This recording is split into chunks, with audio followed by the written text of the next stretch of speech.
Now we're going to go ahead and work on the cone. Cone is a little bit different. Instead of really needing to create a box, we just need to draw a parallelogram that's actually a square, and then draw a height and draw the top. We're going to pretty much repeat what we did with cylinder, but we are going to omit a lot of information. So follow along with this. First, what we are going to do is establish a center point. And I'm going to go ahead and connect that dot, instead of doing the vertical line, connect that dot to BP1 and BP2. Again, you don't have to connect all the way, and make sure it's very lightly done. Okay, now what we are going to do, I'm going to go ahead and establish the length of my bottom base for my cone. So I'm going to go ahead and make it pretty decent size, because bigger it is, easier to work with in an accurate drawing like this. And I'm going to go ahead and connect that to BP1, and it's already connected to BP2. And I'm going to go ahead and do the same thing to BP1. Basically, you're determining the length and the width of your base at this time. Now, what we are going to do, we need to establish the center. Why? The cone is always going to be the highest in the center point of this base.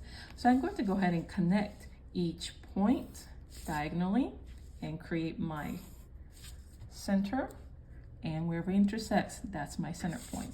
I'm going to go ahead and bring it up, make sure it's 90 degrees to the paper. And I'm going to go ahead and make it, let's go ahead and make it about 2.5 inches. That's going to be top of my cone. Now let's go ahead and establish the circle on the bottom. However we did it here, we're going to repeat it there. So from the center point, I'm going to connect it to BP1 and BP2.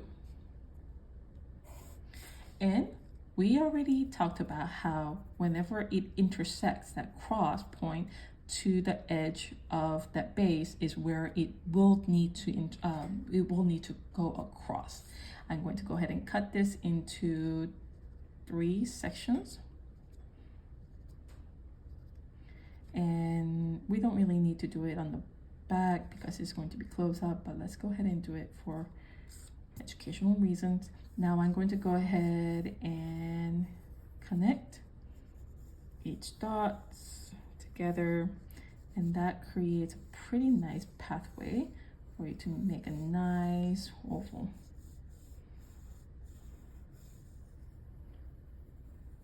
From this point, I'm going to go ahead and create the side of each cone. How do I go about doing that? Place your ruler and the pencil on the top. And what you're going to do, you're going to swing your ruler. And as you swing, you're going to hit the far edge of that circle. And I'm going to go ahead and draw a line. And that's it. I'm going to go ahead and do the same thing again. I'm going to place my ruler and a pencil on the top corner that we established earlier. And we're going to swing on the bottom only.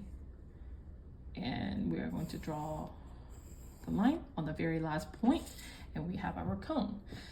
Once we are done, you may erase all the other guidelines. Since this cone is not a see-through cone, you can erase everything inside and outside, and we have our beautiful cone, cube, and a cylinder.